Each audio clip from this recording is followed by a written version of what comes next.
after my boards, we decided we were going to go to Goa. Obviously, I did not get permission to go to Goa. My mom was like, "What are you talking about? That's not even on the table." And I was like, "Okay." And then one day I was like, I'm going to my friend's house for the weekend." When I reached the railway station, my mom has somehow figured out that I'm leaving on this train. She has reached the railway station and she's literally chasing me behind the train while my friends have pulled me into this train. You are Kajol and somebody else is your Shah Rukh. Then we reached Goa and we got exposed to a lot of electronic music. I was already listening to it because it was aggressive, it was high energy. It sort of reminded me of a lot of metal and rock music that I was listening to. And it also felt like what AI feels like right now.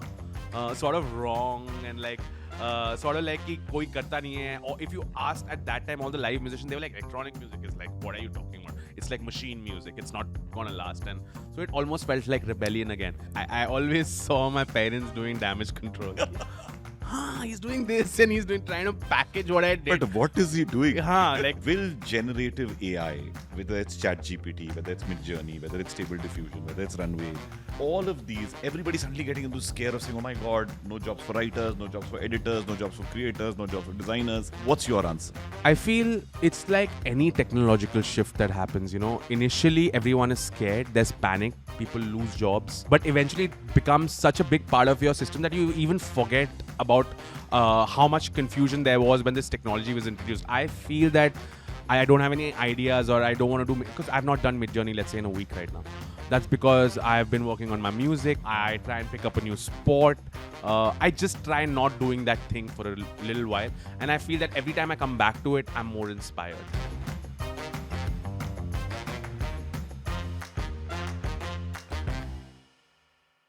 Welcome to Stumble, a podcast about creative curiosity, about finding creators who have in their life stumbled across various interesting ideas, careers, things that really excite them, that ignite them, that make them different. I have a person who I always remember because even if it's a dark room, you can spot him from a mile because of his smile. Ashish Jose. Ashish, thank you for being here with us. Thank you so much for inviting me. I'm really looking forward to this conversation. I also popped my podcast cherry with this podcast, so I want to see how that goes. Amazing, absolutely amazing. What makes you smile nowadays? My daughter, the kind of thing she says, I think she's 2 years old, so it's been a relatively new experience, and she has an amazing sense of humor, and I think she kind of now helps me realize that things are not so serious. Sometimes after a point in your life, you feel that everything is high stakes, and she's pretty much the reason why I smile a lot nowadays. And, it's so difficult to sum up creative careers when somebody's done so many different things. Sure. If you had to put up a Twitter bio to explain your creative career, what would it be? That's a tough question. I've always, even like you said, on Instagram also, I often see people have a really nice description of what they do or something really witty that they write. And I feel if I had to think about it, an artist, I think that defines me. Everything that I do has that underlying layer of me finding a creative outlet for my thoughts. And even with my job now, I think that's the role it plays in my life. So yeah, an artist. So for people who are going to start Googling him right now, I can help you before that. He's been a copywriter, he's been a creative director. He's also had a very interesting career in the pharmaceutical industry, which he'll tell us a little bit more about. But he's also an EDM DJ. He's run festivals, worked at some of the best companies that I know of, OML being one of them. And now he leads TM Ventures, which is just amazing because it's such a different thing.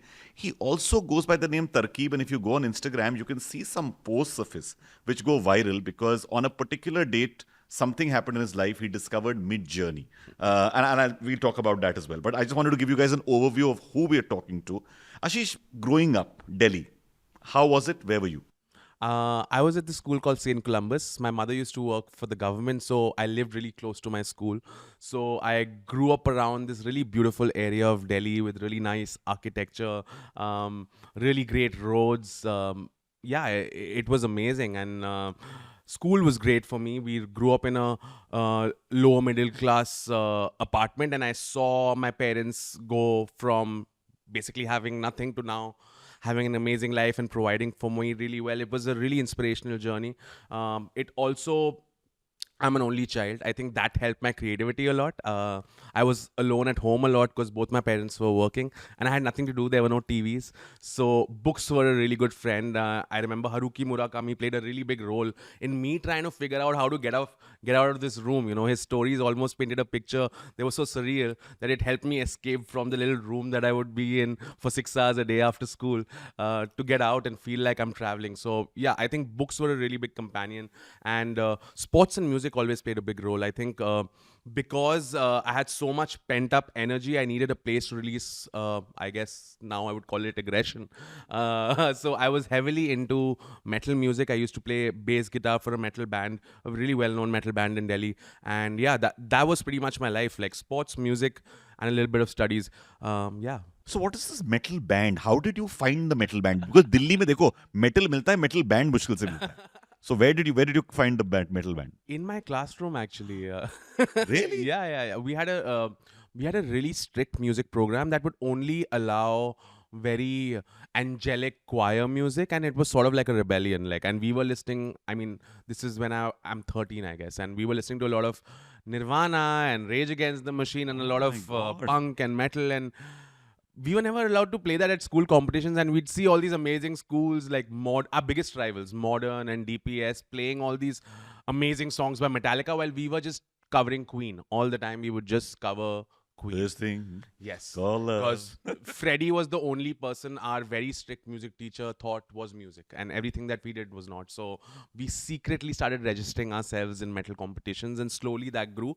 We would break the lock of the music room, go in after hours, practice because that was the only drum kit available to us, and then we entered competitions, and we forced the school to change that music teacher because they were like, we started winning things, and then they were like, acha, maybe we should There's something good. put someone there that can help them grow. And then we had this amazing music teacher who really helped us get to where we wanted, and yeah, it was an amazing journey. Fabulous. Do you think rebellion is an essential part of creativity? I think so. I think rebellion is that spark that you need sometimes to really express yourself. Sometimes there are so many things stopping you from really saying what you want to communicate. And I feel that feeling of, like I want to go against the grain or against the flow. It really pushes you to kind of express yourself in ways that sometimes can be quite exciting. But from Delhi, which you enjoyed so much, suddenly you're in a village in Switzerland. How does that happen? That happens when you don't have any clear direction with what you want to do in your life. I think my mother worked for the Ministry of Health for the longest time, and post that she started her own regulatory affairs consultancy. The only thing I understood from what she did was that she gets to travel a lot, and she works with all these amazing clients from around the world. And I was around 17 at that time, and I was like, yeah, if I go and intern with one of them, I mean, I get to travel. And I was thinking it'll be like in like places like Berlin or New York, but they sent me to this place called Frauenfeld, which is 2 hours away from Zurich. It is like 1,200 residents and 3 factories, and for anything I had to travel for 3 hours, but it was an incredible experience. I was there for around 4 months. Then I was also in a place called Roncadelle in Italy.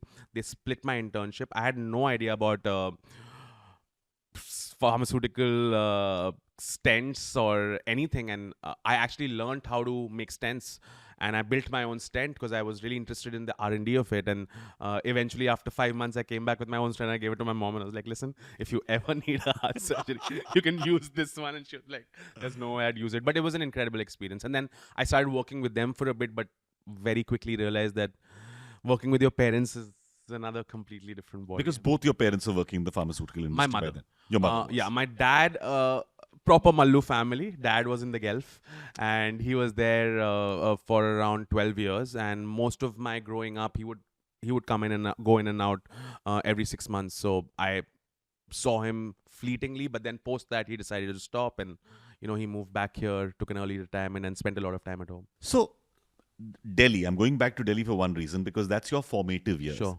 When did you think you were creative, or that you were looking as if you were inclined towards a creative career? Was it the band? Was it something else? Was it art class making those mountains and birds? And, when was it? Honestly, I feel that till the time I got to my mid-20s, I never really consciously thought about what I wanted to do. it's very strange. I saw everyone around me really, having a really clear vision of what they wanted. But my parents were really, they came from a really conservative background, but they never really told me to, you have to pursue one thing. That was not something that they pushed me to. They let me do whatever I wanted. Obviously, they had a minimum bar standard ki like if you're doing, you have to finish school and college.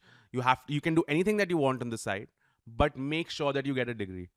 And I respected that, and I felt it played a really vital role in me exploring a lot of different things, and then eventually coming to what I wanted to do.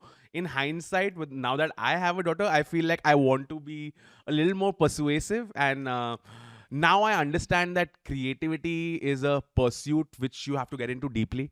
And I felt that while I was exploring many things, I was not really jumping head on into one thing.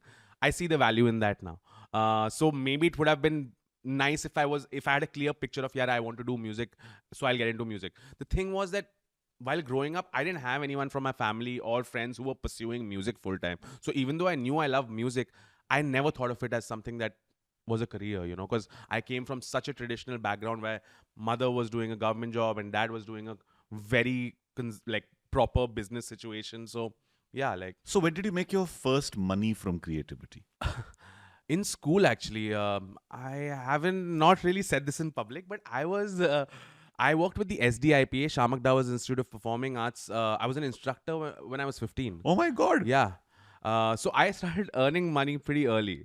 I used to Wow. go to school, finish school, then go take classes from 3 to 9. मोहब्बत कर ले रे. Yeah, pretty much. That was me. I actually moved to Bombay because when they started in Delhi, I was the first batch of kids that got selected to instruct. And then obviously, Which year is this? I want to say around 2002, 2003. Got it. Got it. Yeah, just finishing. Like in 10th standard, I was actually part of I was into musicals when I was coming up, and I was in NSD. I did a little bit of Barry John, and then there was this musical called The Newsies. It was about Pulitzer and the paper boys in New York, and I had one of the central characters, and there was a lot of dancing involved. And the person teaching that dance was this gentleman called Justin from Danceworks, Ashley Lobo's troupe. Right. And he was like, listen, I think you dance pretty well, and maybe you should pursue this. And Ashley, although was in GK, and I used to live in CP, which is like a really it's far. So right across my house was SDIP, and I kind of joined, and yeah, rest is history. For the next 5 years of my life, I was dancing and earning money. So Good the most money. amazing part of your story, I must tell you, is that in a strange way, I'm a precursor to your story. Because when I was in Delhi, I did a musical called Graffiti. Sure. And I'm the person who forced Shamak to come from Bombay to Delhi because he never wanted to leave. So I had to go and convince Glenn and everyone else. Sure. And one of the first instructors was Shahid, Oh, wow, yeah. who came to teach all the kids. Wow. And the kids in our musical at that time was Neha Dhupia, Cyrus Saukar, Gaurav, Samir Kochar, all of these people. Sure. And that's when Shamak was like, do you think I can run schools outside of Bombay? And I was like, of course you can. And a bunch of those kids actually became the first lot of instructors. That was 97, 99. Sure. And then, of course, you Yeah. guys. But that's fantastic. Yeah. I didn't even know this side of you. So, I mean, it's wonderful. Even I'm discovering new things about you as we go along. But look at this. You've sold stents. You're a dance instructor. You've got a metal band. All of this has already happened before you finished college, Yeah. Pretty right? much. And being from the Malayali community, right? Because where people are traditionally either going to the Gulf, Sure. or very often, I just see them running their own businesses, right? And it's so. How did other people react? Were there any stumbles along this path? So, because I was born in Bangalore, and then we very quickly moved to Delhi, and I would say that I did not have a very traditional Mallu upbringing. My mom grew up in Nasik, so she had a very an army, so very different Correct. background. And my dad, traditional Mallu family, but then he was out a lot, so there was no real impact of his upbringing on to Right. my early years, formative years. So I in school also weirdly I felt that I never connected with. There were a lot of I was in a Christian school called Saint Columbus, and there were I think 4 or 5 Mallu kids in the class, and I never really connected with them. And I always swerved towards, I guess, the musicians or the cricketers. And somehow the Mallu kids were not doing that. So I feel that it didn't really like how, when you think of a traditional Mallu household and that kind of upbringing, I don't think I had that upbringing. I had a very different upbringing where my mom really worked towards figuring out how best to make opportunities available for me that actually were really hard for. I remember it was incredible. Like when I wanted to get into music and I wanted a guitar, and we were just about making ends meet, and she literally had to sell her bangles to buy me my first guitar. And at that time I didn't understand the value of that.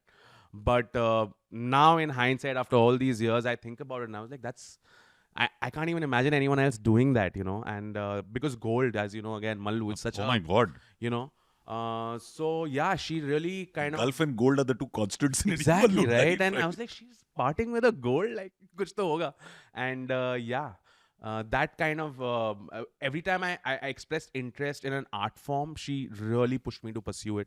And the weird thing with me was that I would do it for a year and then I would lose interest, and then I would switch on because I constantly needed to switch. And that's something that's been a constant in my life. Initially, I thought that was something that is a problem, but I've now realized that that is actually something that really helped me, because I've experienced so many different things across so many different disciplines. I can have a conversation about almost everything now. Which is what we're hoping to do. Yeah. Which is why we got you here. But it's fantastic. Thank you for sharing that. That's so lovely, because I feel that in our formative years, somebody plays a muse. Somebody plays that support role. I had an English teacher who did that with me.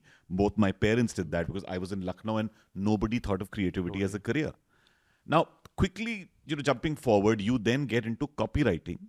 Yeah. Yeah. Was that a short stint again? It was really short. It was I had come to Xavier's for college, and So from Delhi, you moved to Bombay. yeah. So my mother had this dream that she wanted to go to Xavier's, and she couldn't because her parents died pretty young, and she had to take responsibility of her family. And she wanted to go and go to Xavier's and have that life, but she couldn't because she had to start working in Nasik and then later move to Bangalore. So she was like, and I really wanted to go to Delhi because all my friends were in Delhi colleges or they were going outside the country, and that was not an option for me. So I was like, I'll be in Delhi. But she was like, no, go check out Bombay. And she got me here. I was resisting initially. But then when I got here and I walked into Xavier's, it took a second, Like I made friends within 5 minutes. And then, yeah, I knew immediately that this is where I have to be. And What made you feel that? well, as soon as I walked in, like any Bollywood movie that you see, and when they portray a college, there are a bunch of things happening. Like there's a basketball court, some kids are playing music, and I was like, I feel like I'm in Kalona or something where Shah Rukh Khan has walked into a college, and they're like, there's so many things going on, right? And The Koi Mil Gaya playing in the background. and like kids were coming and talking to me, and they were like, "Do you need help?" And in Delhi, it's not like that, You don't Delhi जानता मेरा बाप experience कौन है? that. हाँ, मैं गया था 2-3 colleges, और that was not the vibe. Stephens was great, but it felt a little snooty when I was there. It didn't feel open, and here everyone was so open and welcoming. There were hugs being handed out. My mom got hugged, and she's not like that huggy, and she was also like, "Yeah, kya ho raha hai ye? Have I made the right decision?" But then. Really quickly, I met my vice principal. I really was into history and I got that subject. And I met my vice principal. Her name was Fleur. She was actually one of the main reasons where I did well in history. That's the only subject I did well in. And immediately when I met her, I knew that, yeah, this is what I want to do. And she was like, I'm going to teach you history. And I was like, okay, great. And then from that to advertising? No, so then after that, I went on my summer break. Which is the Swiss thing? No. Okay. So I went to Switzerland post-college. Got it, And got advertising actually happened while I was in college. So Okay. I went for a summer internship. And I went to McCann Erickson. And yeah, I worked for 3 months. But I had some hectic realizations where I felt like I contributed a few concepts, and after my internship, I saw some things pop up on the billboard that I had actually pitched, and then I was told that this is too ambitious, like this is not going to work for the brand, and that kind of really left a bad taste in my mouth. I was like, all you had to do is just tell me that you're using my, like, I don't even want any credit, but acknowledge.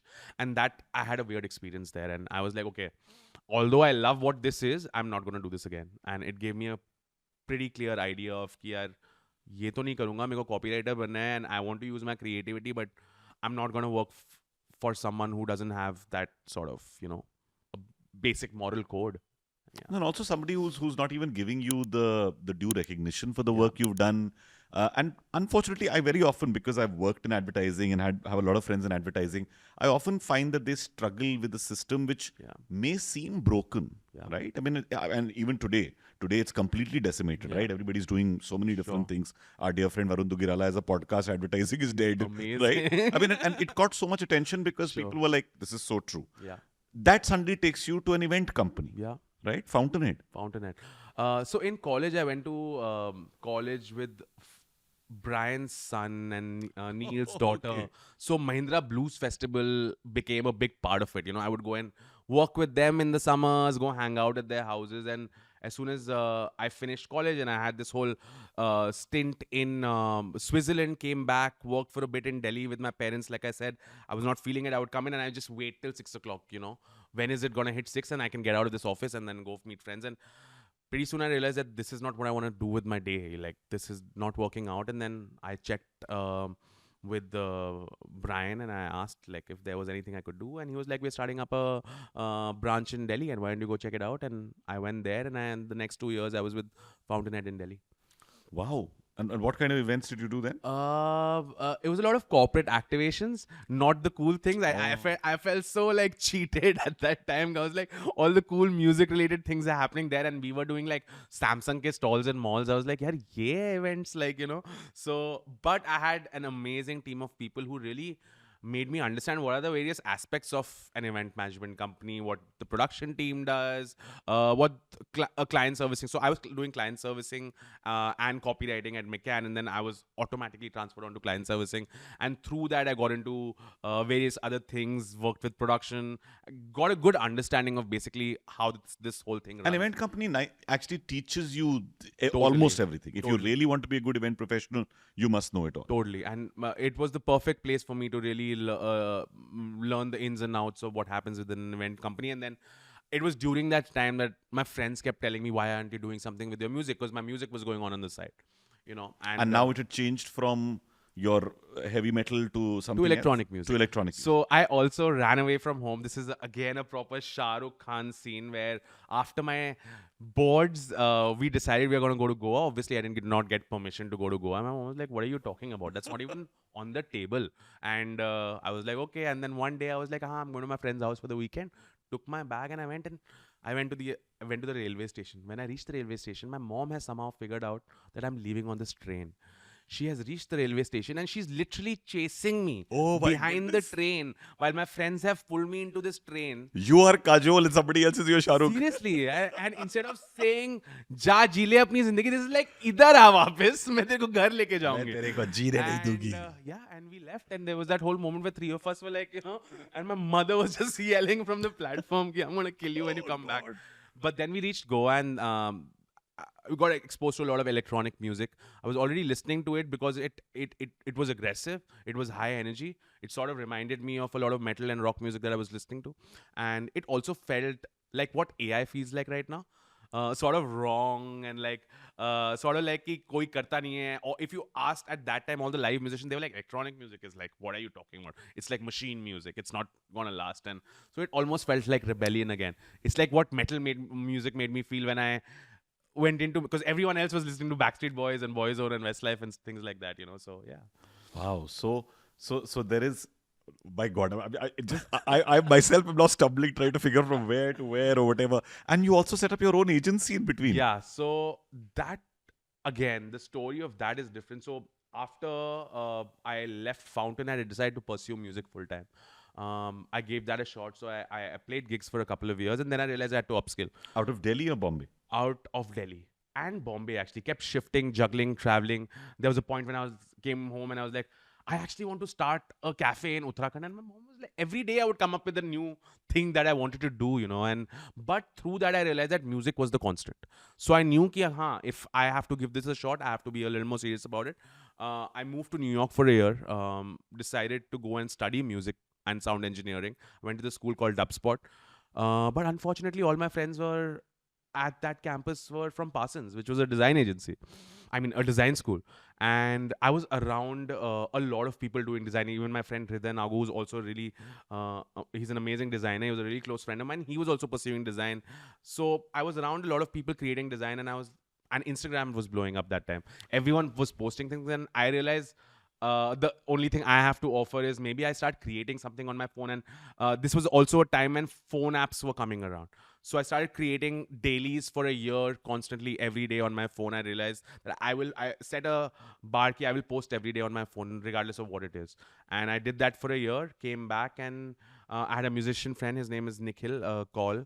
He also produces music frame by frame. So we had that similar sort of a background. He's an amazing designer. And we felt that there was a gap between the kind of designs that were coming out within the music industry. So we were like, we'll do logo and identity design for festivals and artists. And that's how that started. This dude lived 5 minutes away from my house. We would get together in the morning and just hang out and work on design. How did you guys come up with the name Pythagoras? We both really like triangles, actually. Weirdly, there's nothing to it. As a shape, we felt it was really, it really spoke to us.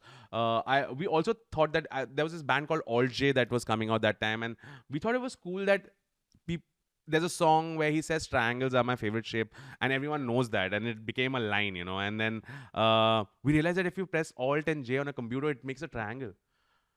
And we're like, whoa, triangle. These guys also like triangle. Oh my God. Then Pythagoras just made sense. We were both going in one direction, and we were the two equal parts to it. So yeah, we decided to go with that name. Fantastic. Guys, I know what you all are dying to do at the moment. So get onto your keyboards, press Alt J right now. We're taking a short break and coming back with more of Stumble with Ashish Jose. This is honestly one of the most brilliant conversations I've had. Thank you for listening to Stumble. Why don't you join our tribe of community builders, creators, and culture shapers? If you find this interesting, all you need to do is go and subscribe to stumble.community on Instagram.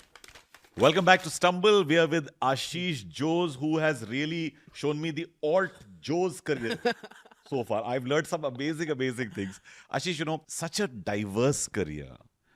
I'm constantly going to ask you one question. Were there any naysayers?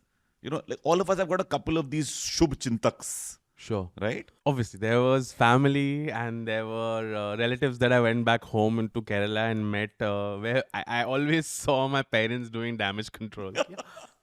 He's doing this and he's trying to package what I did. But what is he doing? That was the question. कि करता क्या? अभी भी समझ में नहीं आया. मतलब college के बाद history पढ़ रहा है, professor बनेगा. Mom was like, no, he just likes history. तो पढ़ रहा है तो देखेंगे क्या करता है मगर म्यूजिक भी करता है तो कुछ तो कर ही लेगा but my mom had always had this she believed in me more than I believed in myself and I think that almost at after I reached a point I was like I have to not do this for me but for her because her belief in my success was so strong that I felt I didn't have an option. I had to do something. And then obviously I met my wife in college. And she played, and she's completely opposite. She had planned the next 10 years of her life when she was 18. She had complete clarity about everything she wanted to do. Double majors, 4 internships, working for Teach for India's first cohort in India. Super focused. And I was like, yeah, maybe I need some of this focus or someone in my life to kind of guide me. And and both of them were instrumental, and their belief in my success or me being able to figure it out and just not putting any pressure on me. Even after I got married in the middle of all this. While this was happening in 2014, I got married. Wow. And she was working 2 jobs and going and having these incredible emotional moments where she was teaching underprivileged communities, and then she obviously transferred on and started working with them as a program manager. And while I was just sitting at home and making music.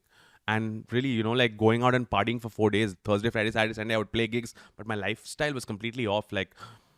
Sometimes you get, you get taken away, and for a couple of years, but it was just a blur. And but then we obviously wanted to start a family, and that put a lot of things into perspective. Were you earning at this time? I was. Were these gigs paying you? These gigs were paying me, but it wasn't regular. Luckily we weren't paying rent. So that helped, but there was inconsistencies in when the money came in. Sometimes I had to wait for 3 months to receive a paycheck for a gig that I played ages ago. I didn't even remember about it, So that kind of also made me realize there was this one moment where I think this is around 2017, where I'd done this for around 8 years, and then there was this big tour that I was supposed to go on, and there were a couple of shows in Dubai, and I reached Dubai. I said I'll do all my bookings because I knew I was anyways going to go there and I get reimbursed for it. And the promoters actually canceled the whole tour, and I ended up spending a lot of money out of my pocket, and that was like a shock for me. I was like, I've done this for so long, like by now this shouldn't be happening to someone like me. And then that really made me. I understood there were problems as an artist that I faced over this time, and I wanted to go over to the other side and see what I can do to change it. And that's when OML happened. Yeah, that's when OML So I'm going to pause there for a second because I want to ask you something important. One is that, there is creative inconsistency, which all of us face, right? I mean, we'll go up and down. We'll have a great idea. We'll have a bad idea. That's creative inconsistency. The other part is commercial inconsistency. Sure. You don't know what you're going to. I remember getting 500 rupees for a voiceover, going and doing a radio show for 650 rupees, calculating how I'll make my rent. And in all of this, you require, because these are both, it's almost like a seesaw of instability, right? Sure. On both sides, there's instability. Yeah. The fulcrum in between seems to be in your life, your mother, and then, as you said, your wife, Yes. right? Is that an essential part for a creator? Do you think that if they didn't have it, they would go crazy? I definitely think, especially with my wife, I think it speed-tracked my growth. Because she was very self-aware. She is now a personal development and leadership coach. So she started focusing on her personal development pretty early on, and I felt I was lacking. Like I reached a point where I was like, everything seems so superficial, and I think it definitely fast-tracked my journey towards. And otherwise, it would have taken 10 more years, I feel. I would have just been blissfully unaware, trying to do 200 more things just to explore and see. Constantly, I was trying to find my purpose in the back of my head. But yeah, I never really wanted to commit to anything. And I was reading Rick Rubin's The Creative Act, and he talks about how the ability to go deep into something is the root of creativity, and that came to me really late. I had to commit to one thing for a bit, and I did that with OML, like. So paint the picture for us. Yeah. It's firstly, how do you get in? Did you have to make a resume? And so tell us the story. Oh my God. Okay, so I went for a wedding in Goa, and I met this guy called Anuj Gupta. He was leading programming at OML, and he and I exchanged music over these 2 days. We had never met. We existed in the same scene, but never knew each other. And we exchanged music, and he was like, I'm moving out of this organization. There's a role here. And then another really good friend of mine, Dharam, he was also working at OML, and he also kind of kept pushing me, why don't you come out and try it and come out and have a conversation. And I came in for an interview. I was supposed to meet HR, but I was quickly ushered into Ajay's room by Anuj. And the legendary Ajay Nair. yeah, straight. Like I didn't go anywhere. So I walked in, and he sat down, pleasantries, and then he was like, and there were some things going on around OML at that time. And he was like, everyone is running in the other direction. Why are you coming towards us? And I don't know, automatically, sometimes you hear something somewhere, and I probably heard this through Anna, my wife, and she talks about the Chinese concept of Wei Ji. Wei means crisis and Ji means opportunity. So the Chinese believe that every moment of crisis is a moment of opportunity. And somehow I just blurted all this out. And he was like, oh, okay, congratulations, you have the job. And that was my interview. And he just told HR, don't do an interview. And like, yeah, I guess he was happy with my answer. No, that's amazing. That's amazing. And like any organization, there was a lot of stress going on at that point in time. You've come in, you're now handling talent, right? I was actually looking after programming for all the IPs. Right. So NH7 obviously was something that I was really connected to, because that was the first festival I played in 2012 as a musician. I had a journey with that festival, I started at a weird slot at 3:30 in one of those corner stages. And in 2018, just before I joined in end of 2017, 2018, I got to headline the base stage. So it was almost like a full circle for me with that festival. And then I got offered a job here to actually curate the artists that perform at this festival. I was also at this time curating a show called Juggernaut, which I ran on Boxer FM. It was a radio show with you playing EDM. Not EDM actually, all forms of electronic music. Okay. You know, not just dance music, instrumental music. There was a lot of classical music blended with electronic music. There was hip hop also that was in a strange place at that time, which hadn't really become so mainstream. You know, people were doing a lot of experimenting, and I collected over 40 hours of this music, and I was dying to give, like, I identified, like, let's say 10 amazing acts that I wanted to do something for, and this felt like a great platform to give those acts an opportunity, and everything just fit in place. Like, it just made sense. I never even knew that something that I did with like a radio show, I would spend 3 hours every day talking to producers, talking to parents, saying अपने बेटे का एक गाना भिजवा दो क्योंकि मेरे को उनसे गाना चाहिए. And you know, it really sent me on this journey because I was also had the opportunity to take all this music and play it out during my gigs, but I wanted something more substantial, and NH7 provided me with that platform. And obviously there were other properties like Breezer had a bunch of things, Red Bull had their things going on, Levi's did a lot of things in music, so I was constantly getting to curate music and culture through OML, and yeah, that made perfect sense. Must be a fantastic. It was amazing. I never knew that all my experience had this kind of an application. I never even thought about it, and everything just fell into place. So what it seems like to me, Ashish, is that all the things you stumbled across and all the stumbles that you may have had were all suddenly coming together to give you a view that is so unique. My dear friend Amit Verma always turns and says that every experience in life or everybody you meet is like a point or a pixel. Totally. And as you find more pixels, the picture becomes clearer. It becomes more HD. So true. Right? I mean, and you were seeing this picture. When you're programming a festival, when you're at the festival, show us a picture of what's going on. Because, you know, I don't think many people get to experience it. I mean, in India, 30,000, 40,000 people get to a festival when we are a country of 120 million. What's it like? I've seen there are different ways to approach it, but what really stood out at OML was that everyone cares about, like, imagine a festival ground, right? Like, this is the stage, artist, all your crew, tech is happening on this side. But the majority of the crowd is actually here. Everyone thinks about this experience, how the stage should look, how the artists feel, who the artist is, what the stage looks like. But not a lot of people care about the experience of the majority of people there. OML really cared about that. And that stood out to me. You know, they thought about everything. And to the best of their abilities. Obviously, there are things that can get better all the time. But that concern about the user experience and that desire to want to please every single person that attends, make sure their experience is nice, that is something that really stood out to me. You know, events to sab log karte hain. No, really, actually caring about the person who's your audience is something I think I even picked that up from OML. When we did Spoken, the very first year, I remember Ajay was standing with me, Zakir was performing. I think Shreyas had also come, everyone. Shreyas, who led Paytm Insider for a while, and now leads a lot more of just Paytm.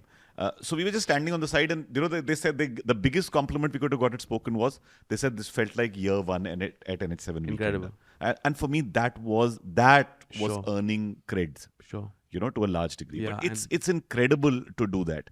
One important thing that I want you to touch on is just the fact that at this point in time, if I'm thinking correctly, this is 2018, 19 or so, right? It's 2019. You started your career somewhere around 2005. Yeah. I mean, if you count dance, then even before that. It's about 14 odd years. Sure. Where are you in just the earning cycle? What's the kind of scale you're at? Is this earning? What are you earning? I mean, exactly what I earn every. Just at that point in time, as a festival person doing this, what's the kind of bracket you're in? Sure, it was around between 20 to 23 lakhs a year per annum. Yeah. So it's just because I want people to understand that creativity pays. It pays. Right, and people just don't get it. I was at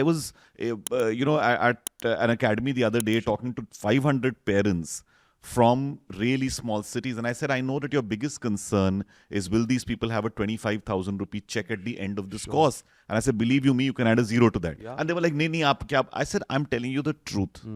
So quickly, I just want you to zoom out a bit and tell me, what do you think is the scope of creativity in this country, across the world today? What's its importance? Why is it needed?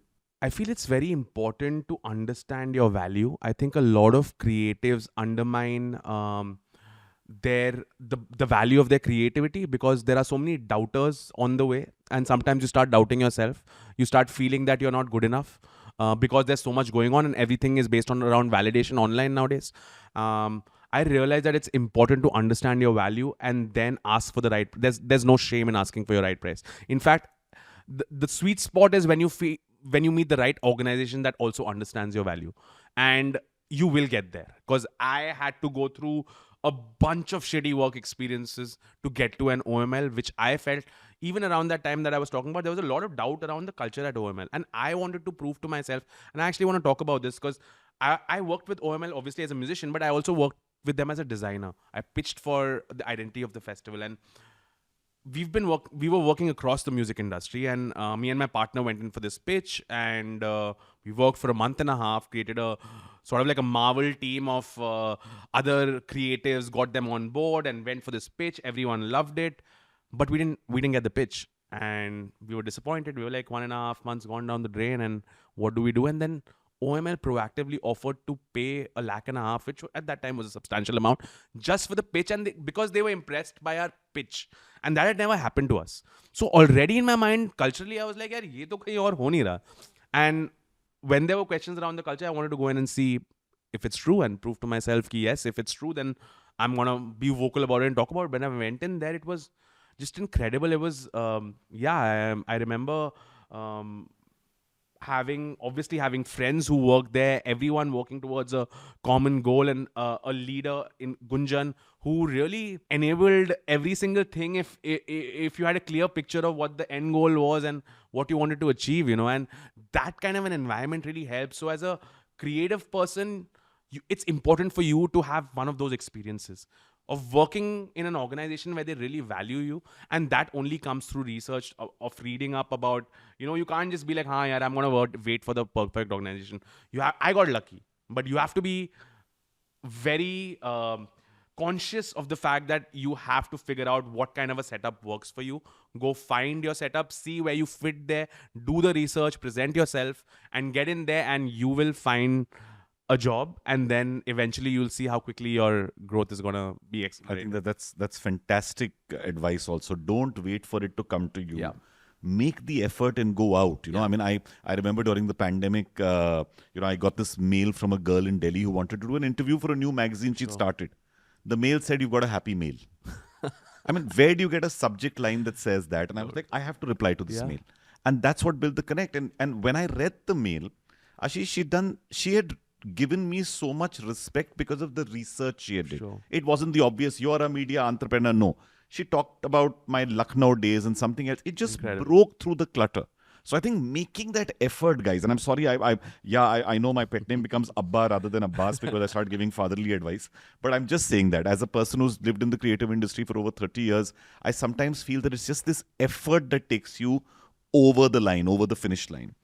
TM Ventures, where you're at now, run by my very dear friend Tarqeeb Mittal, who, by the way, managed some of the biggest talent and then sold the company recently to Universal. That's a marriage that was made in heaven. It's definitely been great for them. But now there's TM Ventures, under which there is all about music, there's brands and entertainment, there's more stuff that you've got planned. What made you take this leap, and what are you doing there? I think I was in a point in my career where I was looking for a mentor, because I never had one. I was always pushed into situations that I knew nothing about, and then I had to figure it out myself. There was no guidance. Obviously, I had outside inspiration, but I had no one to kind of just be there as a thought partner or a guide. And I had worked with TM on this award function for YouTube that never happened, and we worked on it for 6 months, did all the planning, but then we hit the lockdown, and but the experience of working with him was incredible. Like, you could immediately tell that, like, this guy knows something. Clarity. Clarity. Yeah, the kind of clarity and the vision and his approach to problem solving, like it was incredible. And I already knew that. And again, lockdown at OML was an incredible time. Like the way they handled the lockdown and how they cared for their employees and how they treated their employees. I mean, we had 4-day work weeks while everyone else was working for 7 days, non-stop. And weirdly, that increased our productivity and just things like that. And then moving out of that, I knew that my next switch needed to be important. And I was at a point where I was done with this. I wanted to take a break. I left, and then the acquisition with Nodwin happened. I left Nodwin, and I was just sitting at home not doing anything. And I had a couple of offers, and I was surprised. I didn't even know what would happen. I've till date never gone out and given a proper interview. So I didn't know what I would do. So I was like, what I do well is I do research. So I started researching about what are the opportunities available to me. But while this was happening, a record label reached out to me that I looked up to since I was a kid, and they offered me a job. But parallelly, even TM was like, what do you think about a role at TM? And the conversation with him was just so easy. Like, I told him what my vision was, what I wanted. There was no it was like, yes. And then this other job came in, and it was an incredible position and, dream job. And I knew TM really needed me. So I called him up and I was like, listen, I know I've said yes to everything and I'm about to come and sign the contract, but now I have this amazing opportunity. And, I don't know what to do. So he was like, he went all Master Miyagi, and he was like, Ashish, in life, there are these portals that open up, and you have to be very sure about which portal you step into, because it will define the next 10 years of your life. And if you feel that this is what you really want to do, then I will call up that person and make sure you get the job. And I'm sitting there going, damn, this guy's invested in my growth.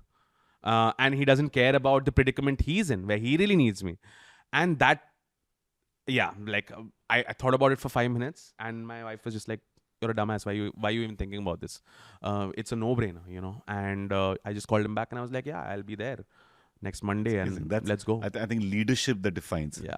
You said that you're trying to build a work culture there, which obviously will be an amalgamation of everything that you've learned all these years. What are you trying to do and why? I want people to have ownership. Sometimes when you have strong leaders, you put all your eggs in their basket.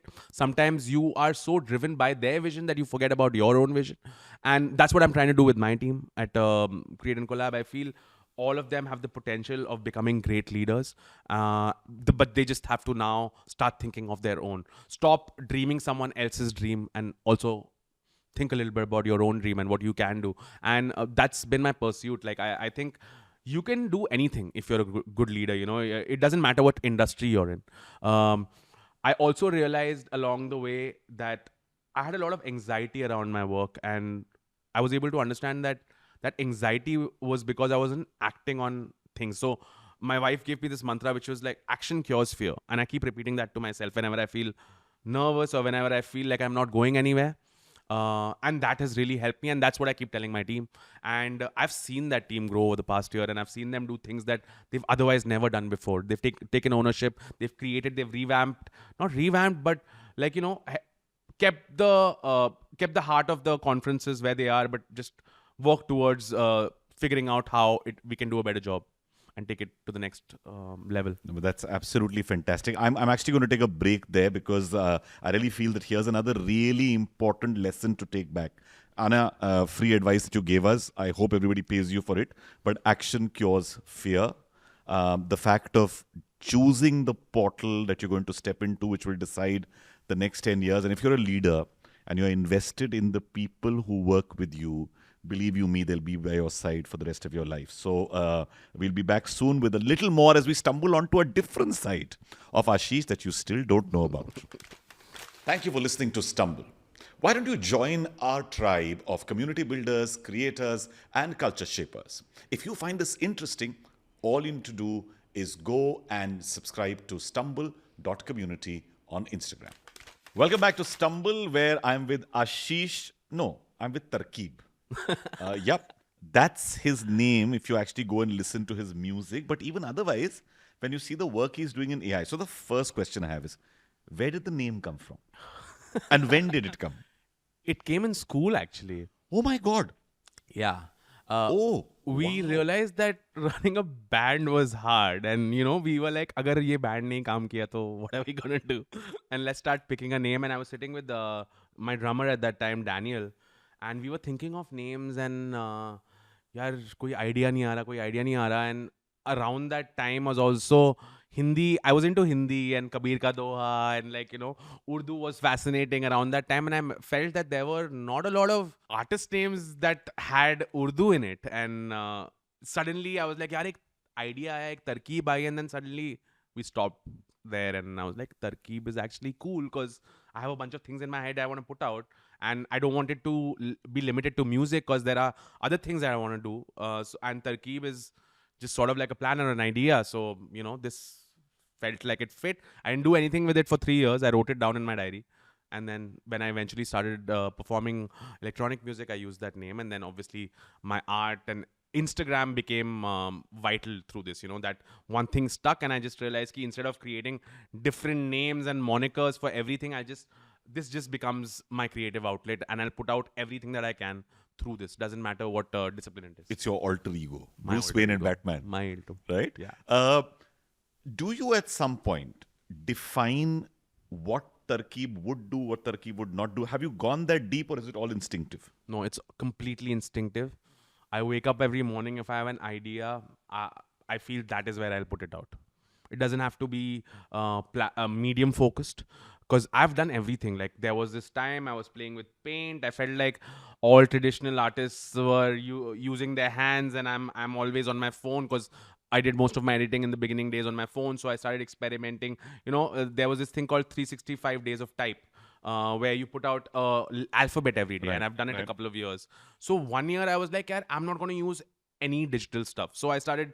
So I remember my first A was actually I made a dosa, and I wrote an A, and I took a picture of that. And then I started trying to find inspiration in daily things through photography, and so yeah, I just became an outlet for everything that I wanted to express creatively. Last August, something happened to your life. Mid-journey. Yeah, last August, it was weird. I was Instagram has been weird. I think when I started with Instagram, it was pure, and I was part of this community. I ran this page with a few friends from America called Double Exposure. In 2015, we had around 300,000 followers, and we were curating art basically, and that's all digitally, not monetized, nothing. But then we lost that platform. We got hacked, and all that effort, all that hard work went to shit. And but and my own platform was growing, and then suddenly it hit a ceiling. So I kind of got a little disheartened by it. I didn't focus. I stopped doing dailies, but I was constantly creating and not posting. Fast forward to August, September, and I got an invite for a beta version of Midjourney, to test a beta version of Midjourney. And I was like, yes, sign me up. And I started using it, and the potential was immense. I was anyways someone who had great ideas but needed help in execution. Now I had the perfect graphic designer at my disposal that could immediately churn out like 20 things based on my ideas. And yeah, it was almost like a match made in heaven. And I just started going back to posting again because I felt like I could spend an hour, and I had all these concepts in my head, and I knew that I couldn't devote enough time on Photoshop to actually execute that because I had a day job, then I was having a baby. So yeah, it was perfect, and I grew with the platform. Because I got into it early, I was able to really understand how prompts work. And yeah, I still feel now I'm at a phase where I want something else. I want something new. It's been a year and a half. I don't see it really changing substantially. So yeah, I'm exploring other things now. So yeah. No, your first post says mid-journey. This is scary. Yeah. Right. Because all your life, you're for us, it was like when I was working with Nikhil, Nikhil did most of the heavy lifting in the graphics, and I did a lot of conceptual stuff. Obviously, I was also doing graphics, but it was all about me communicating an idea and then waiting. Sometimes it would take 2 days for me to actually see this idea come to life. And I was like, yaar, itne mein to, I have 10 other things that I want to talk about. And sometimes when that idea comes back, you're like, that's not at all what I want. And here that time thing really, like, you know, yeah. and like I could keep going back and telling it to do different things, and immediately I would have results. So that was really amazing to see, and that was also scary. I was like, oh my god, does this mean that design is gonna become obsolete now? Like, yeah, and And that's it was that's the scary. question. I mean, you actually brought me to the question that everybody's asked. We kept this telephone here because this is the pressing question of the hour, which everyone. But really, tell me, will generative AI, whether it's ChatGPT, whether it's Midjourney, whether it's Stable Diffusion, whether it's Runway, all of these, everybody's suddenly getting into the scare of saying, "Oh my God, no jobs for writers, no jobs for editors, no jobs for creators, no jobs for designers." What's your answer? I feel it's like any technological shift that happens, Initially, everyone is scared, there's panic, people lose jobs, but eventually it becomes such a big part of your system that you even forget about how much confusion there was when this technology was introduced. Let's take, for example, when CDs came into play, or when we shifted from CDs to USB and digital music. We were like, this industry is gone, all jobs are gone. Or when any big technological change comes with a lot of resistance, because people are scared. There's so much uncertainty around it. But I feel we'll be in the next 5 years, we'll be in a place where this is not even going to be a conversation. People will have jobs. The thing about AI is it needs prompts. It needs someone to tell it what to give out, so it's not going to make jobs redundant. I feel it's going to make things easier in the future, and we will always play an important role in terms of, I'm an optimist, so I want to believe this. Sure, there are ways in which everything amazing that we've created as a race, we've figured out how to just bastardizes and use it in the wrong way, and that might happen with this also. But I don't think that it's gonna make things like, obviously it's gonna have some drawbacks, but in the end we are really gonna gain a lot of value, and we're gonna save a lot of time because of where AI is right now. It almost seems like Oppenheimer, right? I mean, this Yeah, whole thing of it saying, does. listen, we are doing something which could be used to create energy at one level, or could be used to destroy a world. What do you know? No, and this is a question. And I yesterday came across something which said that record sales, physical LP sales, have gone up. Yeah. Right? Crossed CD sales, simply because people are now wanting to use them as physical collectibles, including cover art. All of this, I think, a great band, in fact, just invested in a huge, record printing company, and that's how the news came to me. And I was like, look at this. For every movement that takes you in one direction, there is something that's pulling you in a completely opposite direction. There's another thing which even you possibly, I think, discussed, or is this thing which the people are calling autophagy, which is that earlier, when anything generative happens and an LLM gets a certain amount of information, it's using the same information to come up with things. And unless it gets a fresh pairs of eyes or ears, like a human thing, it sort of starts degenerating. So earlier solutions of mathematic problems were up to 90%. Now they're down to about 28%, and it's gone down even further. I think, right? So it's called autophagy. Right? If you keep feeding on yourself, what will end up happening? So there definitely seems to be scope for human intervention. What are some things that you've stumbled across in your creative journey recently, which people who are listening to us or watching us can actually take? And we'll add the links to these, in the podcast. I think OpenAI and the founder, I think he's Sam Altman. I think he's really interesting. He is an intelligent guy who's now understood that there is a lot of uncertainty around AI, and he's actually working towards regulation in AI, which I think is needed. And I thought that was really interesting, because if we have that right, that all the doubt around AI, I think it'll put some people to rest. Ki yaar, acha, theek hai. There is some kind of scope to like really monetize it and make sure everyone who deserves to get paid through whatever outcome there is gets paid. So that was interesting. And the other thing that really stood out for me was I remember watching the founder of Oculus talk about how VR, it can be a compassion machine, like it has the ability to take someone sitting in New York to somewhere in Africa and really make them feel what they're feeling, which could drive social change. So I thought that was really exciting. That was a really exciting use of technology, to drive change. And I think if we start focusing in going in that direction, I think we could do a lot of good in the world. So that's something that really stood out. Any handles, etc. That, for young people when they come to a creative block, firstly, what do you do when you get a creative block? Anything that you'd like to suggest to our audience? What's really worked for me is I stopped doing that thing. That's why I do so many things. So if I feel that I don't have any ideas or I don't want to do, because I've not done Midjourney, let's say, in a week right now. That's because I've been working on my music. I try and pick up a new sport. I just try not doing that thing for a little while. And I feel that every time I come back to it, I'm more inspired. I was a voracious reader when I was growing up, and I hadn't touched a book in ages, so I recently picked up that Rick Rubin book, and it was like a great kind of way for me to get Brilliant. back into it. And that really opened my mind. It gave me tools to kind of really channel my creativity and things that I needed. And that now has implications on all things that I'm doing creatively. So the book has been amazing. I can't recommend it more. It's fascinating. Incredible. It's absolutely fascinating. In fact, I buy it in bulk, and whenever somebody's home, I'm gifting it to people, just saying it's such a great thing read. to have. I also felt like it's the same thing with books also, right? Like you spoke about vinyls, and I spend a lot of money on vinyls.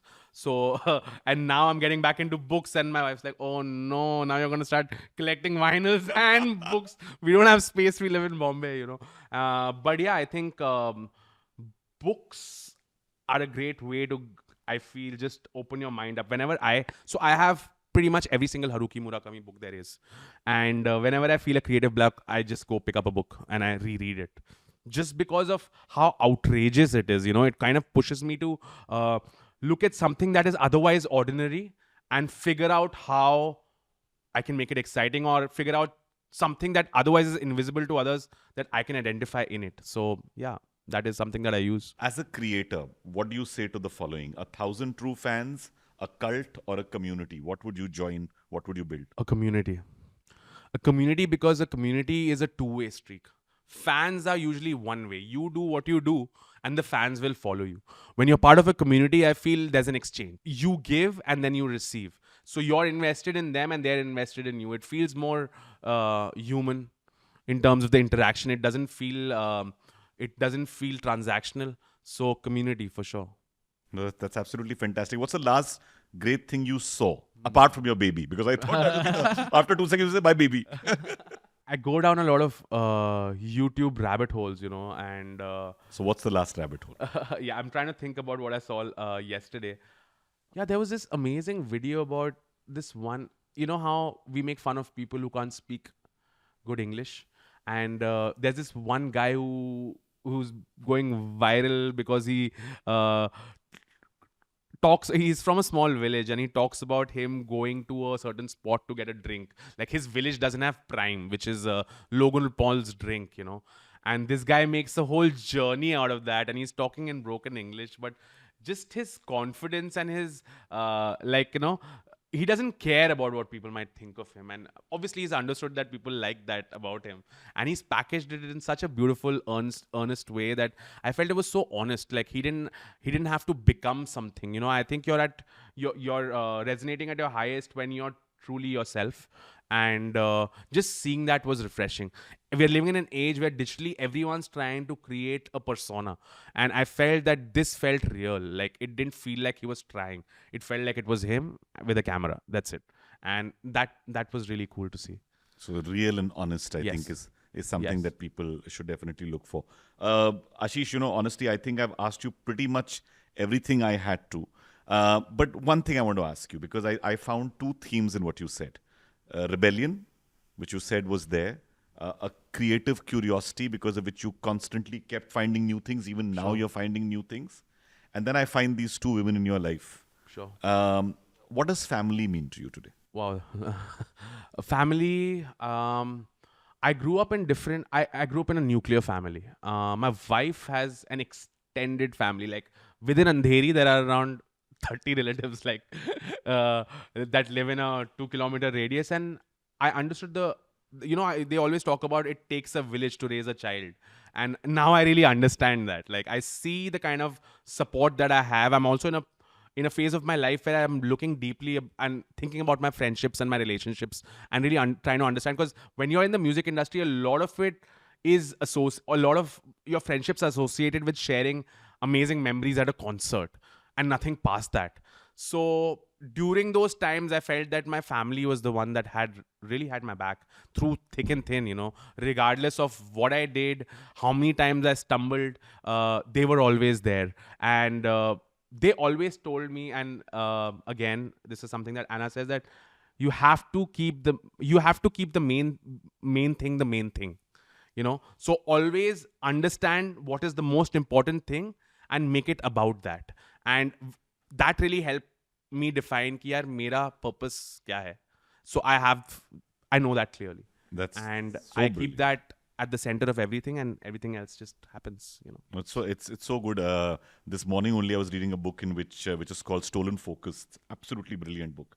And he turns and says, in chapter 2, that the phone in your pocket is like this buddy who's always tapping you on the back saying, here's something which is interesting or nice. Sure. He says you've got to learn to turn your mind away from the nice and interesting and focus on the important, which is exactly what you said. Tumble is a conference which you're going to be at. I'm already sort of just making sure. These are just a couple of the Ganjifa cards that we created. It's part of the invitation that's going to come to you. I want you to just quickly go through them, pick one and tell us why, and just... I picked this one because... I don't know what it is. And I think one of my core values is curiosity. Everything else on those cards, I know. I don't know what this is. And I want to know more about this. And that's how I function. So that's why I've picked this. Why are we going to see you at Stumble? Sorry? I said, why are we going to... to anybody else who's coming there, this is you telling them why they should be there, and you're going to be there. Just to have a great conversation, I think conversations are key. I think sometimes we get, because of technology and we have all the information we need on our phones, it's really important for us to make amazing connections. And I feel a place that facilitates that's main focus is for those conversations to happen, and it's curated.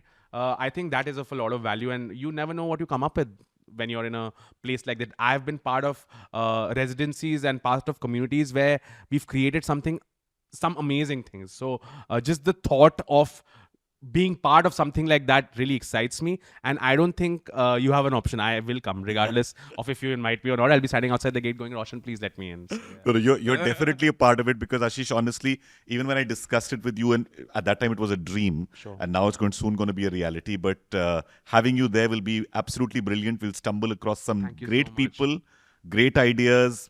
Curiosity is the core of what we'll do. But thank you for being a part of what we're doing at Stumble. Thanks. Thank you so much. It was such an amazing conversation. I really appreciate it. Also, I'd like to say that Roshan has always been an inspiration for me. And this is just, I think, finally that validation for my mom, because she's a really big fan. And she'll be like, oh, chalo, finally, she's reached that point where मैं बता सकती हूँ लोग कि हाँ यार आ गया podcast पे. Anyways, thank you so much, Roshan, and the incredible team running this. It's been amazing. Thank you. If you liked watching this podcast, then don't forget to share it, subscribe it, and like it, so that you can then stumble across many more such conversations.